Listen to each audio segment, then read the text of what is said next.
नमस्कार दोस्तों। आज दिनांक है 13/11/2025 वार गुरुवार।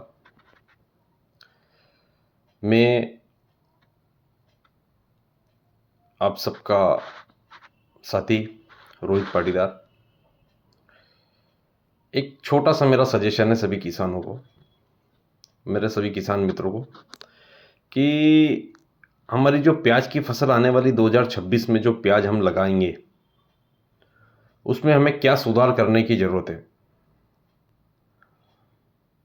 मेरी सोच एक व्यापारिक रणनीति के हिसाब से है, ताकि हम भविष्य में जो प्याज कम भाव में बिक रहा है, हमारा आज की तारीख में जो किसानों की हमारी हालत ख़राब हुई, जो लागत नहीं निकल पा रही है, हम उसमें क्या सुधार करें कि हम थोड़ा सा उसका अधिक मूल्य ले सकें। तो मेरा ऐसा सोचना है कि हम 2026 में आने वाली फसल जो पैदा करेंगे उसको थोड़ा साइज बड़ी करें। मतलब प्याज जो मोटी साइज में 55 mm, 60 mm, 65 mm तक का हम प्याज उत्पादन करते हैं, तो उस प्याज की डिमांड कई देशों में है। मध्य प्रदेश से बाहर कई देशों में उस प्याज की डिमांड है। तो मैं आप लोगों से यही चाहता हूँ कि आने वाले समय में हम जो प्याज पैदा करेंगे वो 50 mm, 55 mm, 60 mm तक पैदा करें। क्योंकि जो गोल्टा गोल्टी प्याज जो आज की तारीख में जो पैदा हो रहा है उसको कोई लेने वाला बांग्लादेश भी हमसे माल खरीद नहीं रहा। मतलब छोटे मालों की डिमांड बांग्लादेश में है और भी अदर्स कंट्रिया में है, लेकिन फिर भी मध्य प्रदेश का माल हम इतना ज़्यादा निर्यात नहीं कर सक रहे हैं। और मैं आपसे यही चाहता हूँ कि हम प्याज का जो उत्पादन करें तो उसमें साइज बड़ी पैदा करें। बड़ी साइज की डिमांड भारत से बाहर कई देशों में है, जो साइज वाला प्याज उन लोगों को लगता है। तो मैं मध्य प्रदेश के किसानों से निवेदन करना चाहता हूँ कि हम थोड़ा साइज पे ध्यान दें। प्याज की साइज अच्छी होगी तो हम भी मध्य प्रदेश से का प्याज कई देशों में भेज सकेंगे। तो साइज प्याज में अगर 55 mm से ऊपर 60 mm, 55 mm, 60 mm की साइज हम बनाते हैं और प्रॉपर ग्रेडिंग करते हैं तो कई देशों से निर्यातक मध्य प्रदेश से भी खरीदेंगे प्याज।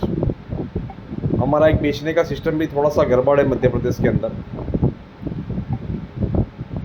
कि हम पूरा माल मिक्सिंग अंदर डाल देते हैं। जब ग्रेडिंग करते हैं तो थोड़ी बहुत गोल्टी निकालते हैं, मीडियम माल और मोटा माल दोनों मिक्सिंग होकर हमारा मंडी में आता है और उसी भाव में बिकता है। तो मध्य प्रदेश का माल यहाँ से कहीं बाहर भी जाता है तो मतलब मध्य प्रदेश का माल या भारत, जैसे मध्य प्रदेश का माल यहाँ से उठ के हमने दिल्ली भेजा, पंजाब भेजा, तो वहाँ भी मिक्सिंग और मीडियम माल दोनों मिक्स जाता है।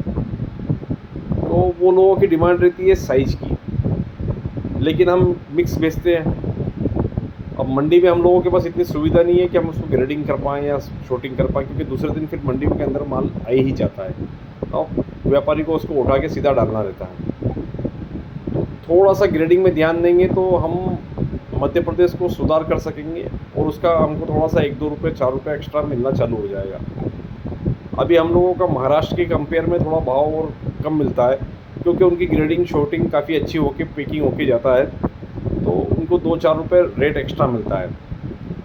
ये साल मद्दी का है, लेकिन कब हमेशा के लिए हम ये चाहते हैं कि मध्य प्रदेश के अंदर भी निर्यातक आए, माल उठाए, उससे कंपटीशन खड़ा होगा। भारत का व्यापारी तो माल उठाएगा ही सही, विदेश का भी अगर व्यापारी माल यहाँ से उठाएगा तो कहीं हम किसानों का उससे फ़ायदा होने वाला है।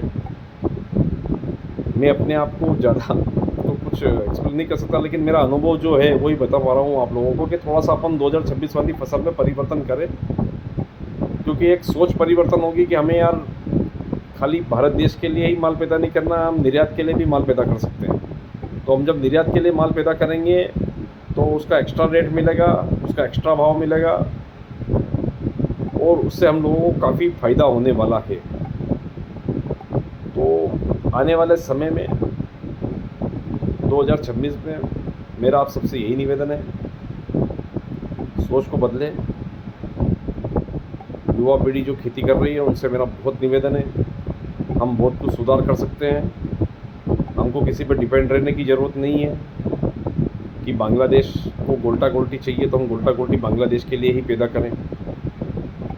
हम कई देशों में निर्यात करते हैं, हमारा देश कई देशों को माल प्याज देता है। तो हम ये चाहते हैं कि हम साइज़ भी बनाएं, प्याज की क्वालिटी भी बनाएं, ताकि आने वाले भविष्य में हम निर्यातकों को आकर्षित कर सकें और मध्य प्रदेश का भी कई प्याज देशों में विदेशों में पहुंच सके। यही मेरा निवेदन है। जय जवान, जय किसान।